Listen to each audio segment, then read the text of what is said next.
For days passed after Encred returned to his squad. Encred was sleeping peacefully but opened his eyes after he heard someone. It was Jackson, who was trying to leave quietly but got worried if he woke up. Encred said he was going to wake up and work out anyway, so it was okay. Jackson realized he was already really good at listening, even though he just started. Encred said he practiced, and Jackson told him to keep it up as it will be useful someday. There were only a few battles going on because winter was approaching, so Encred started exercising and decided he'd use all the extra time he had to train and get stronger. A voice from beneath the rock greeted Encred. He realized it was Auden doing push-ups while using the rock as weight. Auden asked if Encred was going back from his morning workouts and realized Encred wasn't wasting any time, which was good because a well-trained body was a weapon in itself. Auden got up and looked down on Encred as he mentioned that Encred couldn't withstand a kick from the frog and that he should train harder as he was still too thin. Encred thought Auden was just too large but agreed to Auden's advice and told Auden that he would try. Auden asked if Encred still remembered the training method he taught him before. Inside the tents, Rem smashed Ragna on the ground and called him lazy for still sleeping instead of completing his duties. Ragna crawled towards his sword and grabbed it. He got up and they both attacked each other, but Encred and Auden entered the tent, which surprised them. Encred asked why they were fighting again and told them to stop. Auden thought violence solved nothing. Rem said Ragna didn't fulfill his duties of cooking, but after Encred ordered Ragna himself, he agreed to cook. Rem told him to stop being so violent if he's going to end up cooking anyway. Ragna left after calling Rem smelly, which made him anxious about his clothes. Encred told Rem to stop fighting and asked if he was bored. Rem smiled and agreed, saying he was bored and the lack of battles was making him itchy. Encred told him to not fight random people and challenged him to a duel. They started fighting and after getting hit, Encred slowed down. Rem told Encred to take hits better and attacked him with his axe, but Encred blocked it with his sword. Encred tried to keep his cool and dodged another attack from Rem using his hearing. He used the thing that he practiced by dying 100 times.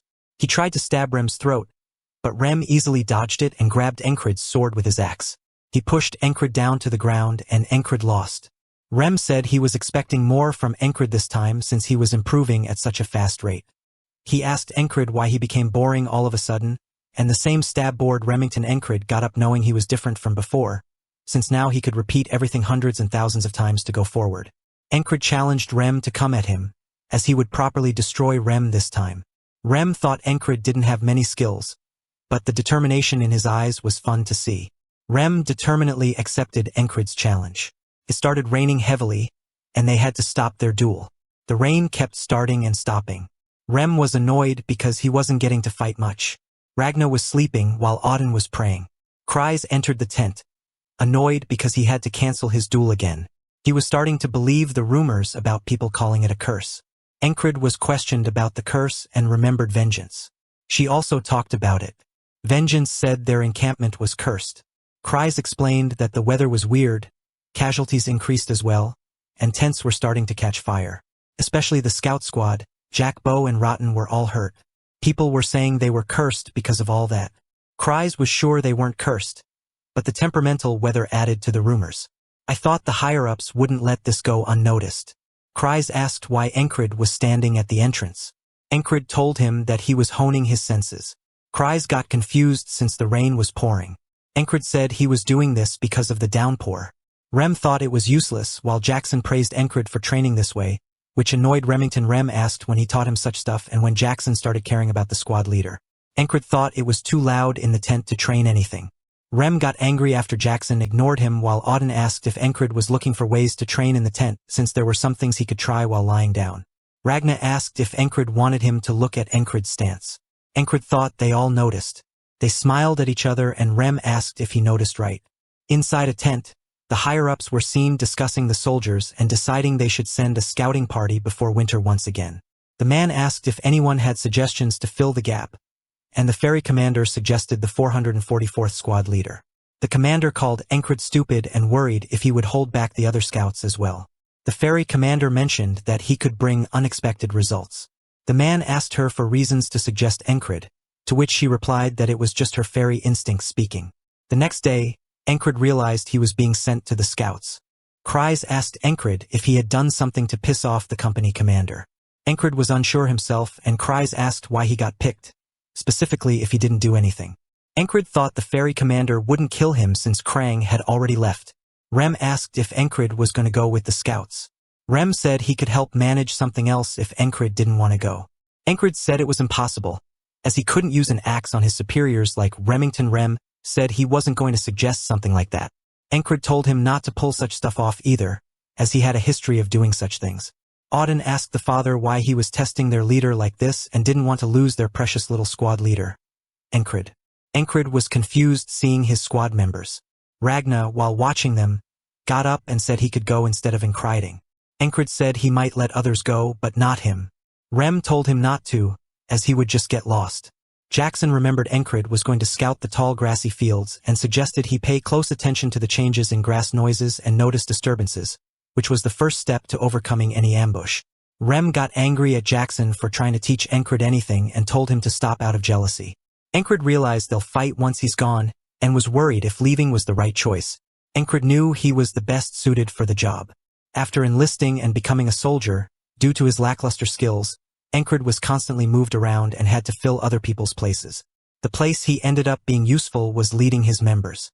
Rem and Jackson started fighting and were about to attack each other, but Encred came between them and stopped them.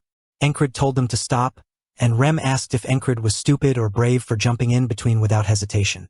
Jackson told Rem that he should be thanking Encred, because Jackson was about to put another hole in Rem's heart. Rem, with an annoyed face, said he would have cut Jackson's head first. Encred thought these goons he had as his members were really valuable. Compared to them, Encred wasn't that bad when it came to combat power as well. He thought there was no need to overthink, and Encred understood how he stood in terms of skills and would just work hard to get better. The next day, while leaving with different soldiers for scouting, Encred realized the scouts would go ahead so he could spend time training and honing his senses. The soldier saw Encred and addressed him as the leftover squad leader. He told Encred to focus, which annoyed him. Scout leader Andrew Gardner made it clear that despite being the same rank as the squad leader, he was still better, and if they had any problems, they could fight it out with each other. One of the squad members with a cheeky smile said Encred probably didn't have enough balls to defend himself as he was in the outcast squad. The other soldier called Encred dumb and questioned if he could even hold a sword properly. Andrew said he would try not to hurt Encred if they did face each other. He called Encred a useless leader whose squad only ran because of his members. Andrew announced to attack and kill the enemies if they faced any. All the members yelled in agreement. Encred questioned if they even understood what scouting was. He realized that the squad leader was completely dumb and questioned if they'd even succeed in this mission. The soldiers found some tracks on the ground, and Andrew tried to analyze them and concluded that these were NU tracks. Andrew decided they'd follow the tracks and have barbecue tonight. Encred realized NUs traveled in groups of at least 20, and was worried about how Andrew was going to face them. He couldn't understand what was going on in Andrew's head. The other soldier, who had green hair, showed disappointment and mentioned that it was Gazelle's tracks and not News. The green-haired soldier realized Encred was listening to him and mentioned how obnoxious Andrew was. His name was Henri, and he was a member of the scout squad. He was previously a hunter in a mountain town and didn't care much about the squad leader. Both Encred and Henri became friends very quickly. Henri talked about the basics of being a hunter, which I found very useful. Henri mentioned there were usually separate paths for animals in these fields and decided he'd write more about it. The scouts wasted their whole day trying to trace the NUs that weren't there. Andrew was in disbelief and needed results. The next day, they reached their destination, where they were supposed to recon. It was called Green Pearl, which was also known as the uselessly tall grass field. The squad looked hesitant as they faced the grassy fields, and Andrew explained that they'd cross these grass fields and locate the hostile scouting party. They will bring their enemies back as prisoners and get rewarded. The soldiers yelled in agreement, while Henri was hesitant if they were really going inside since they were only supposed to scout up there. Encred said it was the leader's command, so they had to go anyway. The soldiers navigated through the grassy fields and thought Andrew would give up since walking through such a place wasn't easy. To begin with, this was unexpected since Andrew was taking everything seriously and moving forward. Henri mentioned not seeing any animal droppings, which was worrying him. Encred asked if that was an issue, and Henri explained that it meant there weren't any animals in a place where food was abundant. I heard something and was shocked. He realized it was an animal and quickly told everyone to get down as they got attacked by enemy forces. Some soldiers died with arrow gun shots, and the rest, along with Encred, Henri, and Andrew, ran to save themselves. The soldiers caught Andrew and Henri and killed them. Even after trying to get away, Encred got surrounded by the enemies. While racing through the fields with soldiers in pursuit, Encred realized that the listening technique he had learned from Jackson was indeed useful, but only to a degree. The din of the battle made it hard for him to discern anything clearly. Arrows flew from every direction, piercing his body. Encred understood that being ambushed was inevitable and knew he had to evade it if possible. As another cycle started, Andrew's voice cut through the chaos, calling Encred a madman and threatening to sever his head. Encred doubted they would heed his words and wondered if he needed to find a way to escape alone. The shouts of ambush filled the air, and Encred tried to take a different route, but the enemy blocked him. A soldier struck him with a spear from the front, while another attacked from behind. Encred reassured himself that he could find another path, encouraged by the repetitive nature of the days. More arrows rained down, and Encred felt himself being overwhelmed, knowing he was surrounded by about 20 crossbowmen from the east. Despite his efforts, he was eventually riddled with arrows and fell. As he fought off the attackers, Encred found himself moving to avoid the crossbowmen, only to encounter a squad of spearmen. Their green-dyed uniforms indicated they had been prepared for an ambush. Encred, lying on the ground, wondered what could be so important in this field that required such preparation. His thoughts were interrupted when a soldier drove a sword into his neck. Blood pooled around him as he cursed the Aspen soldiers, pondering what secrets they were hiding. Andrew's voice again rose above the clamor, declaring their intention to cross the field, capture the scouting party, and claim their reward. Encred knew from experience that every attempt had ended in failure and death. He needed to uncover the Aspen soldier's secret but questioned whether giving up on this goal would save his life. Henry's voice jolted him back to reality as he addressed him as squad leader. Encred resolved not to retreat but to face the challenge head-on. Andrew criticized him as a useless leader and demanded action. A squad member tried to mediate, acknowledging Encred's struggles but suggesting he go along with them, as their squad leader had his own difficulties. Encred confronted the soldier, challenging his tolerance for their ineffective leader. The soldier asked what Encred meant, but Encred was done with the pretense. Andrew, with his hand on his sword, challenged Encred's authority. Encred decided it was time to take charge, declaring that disobedience would not be tolerated. He resolved to command and utilize everyone's strengths to survive together. Andrew's anger flared, and he called Encred a fool. Encred assessed Andrew Gardner, the scout leader, and his bodyguard, Henri. Encred noted that Andrew was skilled but seemed overly dependent on his protection, hinting at a possible noble background. Andrew's insult about Encred's skills contrasted sharply with his high rank, but Encred ignored it. Andrew insisted on his mission and challenged Encred to prove himself. Encred dismissed Andrew's taunts and told him to fight without his sword. As Andrew charged, Encred saw through his overconfidence and dodged the attack, landing a decisive punch that sent Andrew crashing to the ground. The squad members were stunned, with one noting Encred's humble origins. Encred announced that he would now lead the squad and asked if anyone had objections. Silence followed his declaration, and Andrew could only curse in response. Encred saw this as a crucial first step in taking control. As they moved through the field under the setting sun, one squad member questioned Encred's plan.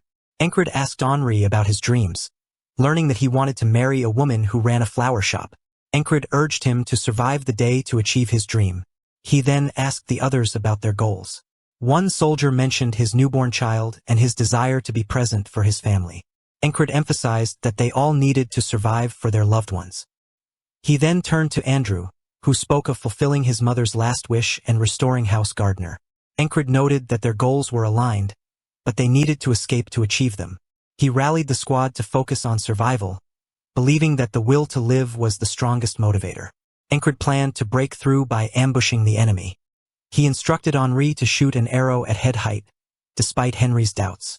When Henri complied, the arrow struck an enemy soldier, prompting cries of ambush. Encred urged Andrew to follow him, and despite Andrew's curses, he complied. Encred knew that, to gain the upper hand, they needed to find and ambush the enemy first.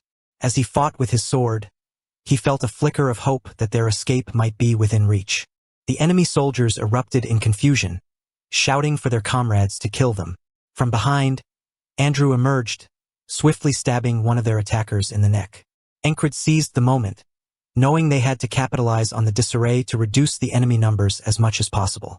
He knew that if he brought Andrew along, the bodyguard would follow, significantly increasing their chances of success. As the fight raged on, the enemy force, initially 12 strong, dwindled to 8. An enemy soldier called for reinforcements, shouting about an ambush, while another swore in frustration, wondering how many there were. Encred saw the chaos and shouted for his team to finish the enemies off. A fierce battle ensued. In the tall grass, the enemy struggled to locate them, and their earlier focus on a black beast had made them miss the ambush.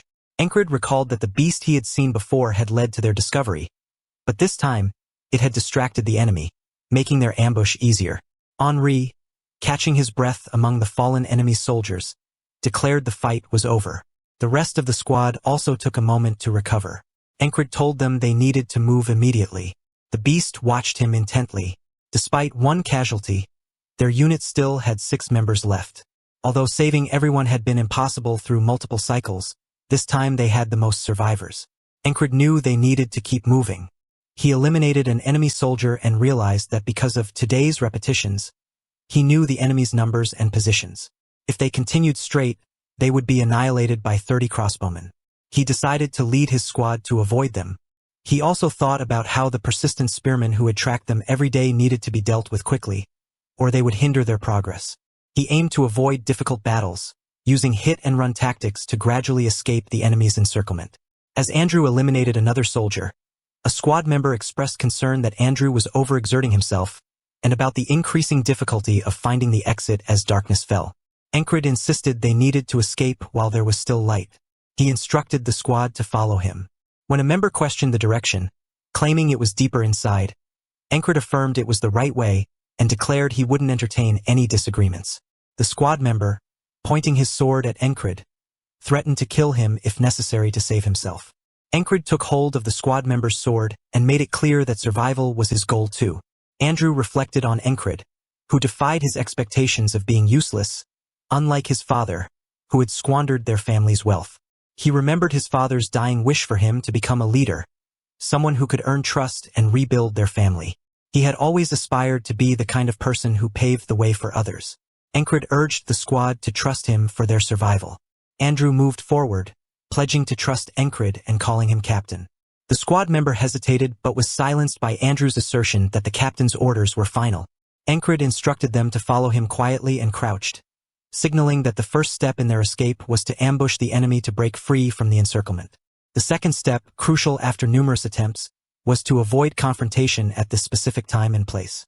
As they stealthily navigated through the enemy ranks, Encred felt that the plan was proceeding as intended. With the sun setting and darkness enveloping them, Encred knew why they had always failed to escape this field. In the meantime, they arrived.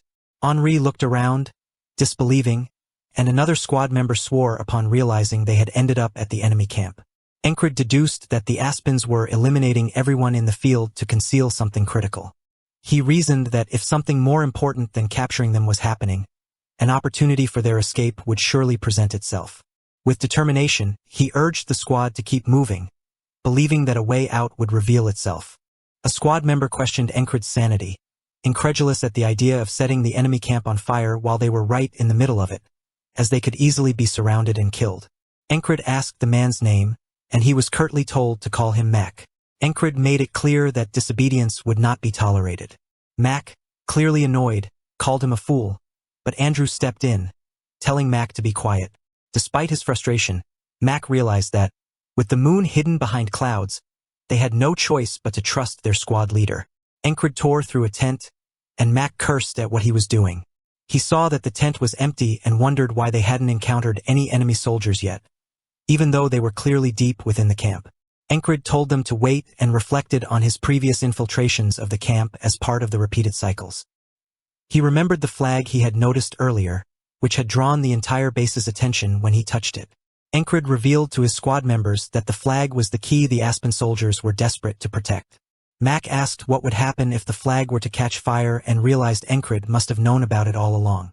Mac's thoughts turned to the company commander, who had put Encred in this position, suspecting a hidden agenda. Encred then outlined their plan. They would split into 2 groups, one to act as bait and draw the enemy's attention, and the other to start the fire. Mac, who had complained earlier, now volunteered to be part of the bait group. Encred, although surprised, felt that this was the best today. he had experienced so far and felt a surge of confidence. As the stone struck an enemy soldier, the others saw Mac running and shouted intruders. The enemy soldiers charged, shouting to capture them. Encred dashed towards a fire lamp, ready to ignite it and move on to the next day. But before he could throw it, an enemy soldier smashed the lamp. Encred, caught off guard, was taken aback by this unexpected opponent.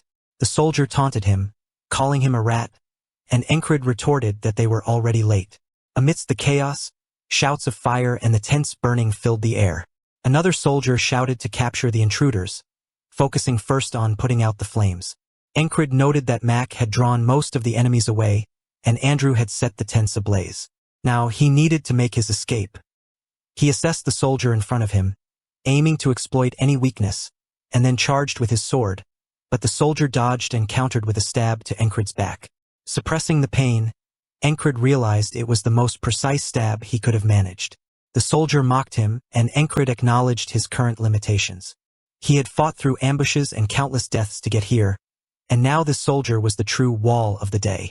Encred knew that if he fell here, he would have to reclaim leadership of the squad, escape through the fields, and face countless todays again. The soldier, noticing Encred's smile, questioned if he was laughing and threatened to cut him up and feed him to the dogs. Encred, determined to overcome this challenge, rushed towards the soldier, ready to face whatever came next. Their swords collided with a resounding clang, and Encred's mind raced as he realized the soldier had managed to parry his attack. His eyes widened in shock as he saw the soldier poised to strike again, and he barely dodged the blow. The soldier attacked once more, and Encred narrowly evaded, thinking how he could have swung up from that position. Encred blocked the soldier's sword, marveling at the speed and precision of his movements. There was no opening for a counterattack. The gap in their skills was immense. With a desperate attempt, Encred threw a dagger, but the soldier deflected it effortlessly with the back of his hand before charging at him again. Amidst the chaos, someone shouted that the fire was spreading. Another voice echoed the alarm, yelling that oil had been poured and the flames were advancing towards the flag. A cloaked man addressed the soldier, calling him the platoon commander and urging him to recognize the gravity of the situation. The commander glanced at Encred, acknowledging that this opponent wouldn't fall easily. With a calculated decision, he told Encred they would meet again and turned to walk away. Encred, astonished, he thought, is he really backing off this easily? He wondered if this commander wasn't the true wall he needed to overcome today. But Andrew's urgent voice interrupted his thoughts, insisting they needed to move. With a torn expression, Encred looked between the retreating commander and Andrew before shouting for his squad to retreat. As they fled, Encred realized one of their men had died, leaving only 5 of them. Mac shouted in disbelief, questioning if this was the end and whether the enemy would send a large-scale pursuit. Encred, uncertain, replied that they probably wouldn't. Henri, coughing, noticed the enemy soldiers rushing towards them, shouting not to let them escape. They encountered more enemies ahead and swiftly dealt with them. Encred urged his squad not to hesitate and to keep running. Henri mentioned that if they headed towards the habitat of the field fox and snake, their pursuers wouldn't follow. A squad member supporting Henri questioned if it wouldn't also be harder for them to navigate. Henri assured them he knew a safer route, a hunter's path. Encred, trusting him, told Henri to lead the way. As they entered a dark, narrow path, Encred noted the absence of pursuing footsteps. He thinks that thanks to Andrew and Mac's efforts, they had managed to shake off their pursuers, and Henry's pathfinding skills had also been crucial. It had taken the combined efforts of every squad member to get this far. As dawn broke, Encred saw the sun rising behind the mountains. They had run through the night and continued with the new day's light. As they finally reached their camp, a man asked what had happened to them. Henri sighed, admitting he was about to pass out. Encred reflected that another today had passed and a new day was beginning. Meanwhile, back at the enemy camp, the commander questioned the cloaked man about the flag. The man replied that they needed to prepare again, expressing surprise that the famed Grey Dog couldn't stop a few enemy soldiers. The company commander of the Grey Dog couldn't comprehend how his best soldier stationed in the tall grass fields had been breached by a small enemy force that set a fire and escaped. Grey Dog was a company that operated independently. Its name derives from a persistent dog in the Principality of Aspen, known for its tenacity in love and war. Thus, the company was also known as the Persistent Lovers. A man asked the platoon commander, Mitch Hurrier, if the one he faced was strong. Mitch affirmed him that without the fire, he would have ended up dead. The man noted that luck was a skill too. Mitch vowed it wouldn't happen again. Sitting inside his tent, Encred was bothered that he had faced that wall, but couldn't overcome it. He yearned to continue fighting, confident that eventually he would prevail. Mitch, meanwhile, resolved to kill Encred with his own hands. And so, the persistent lovers set their next target. To be continued. If you want to watch the next part, then like and subscribe and let me know in the comment of what recap you want to watch next.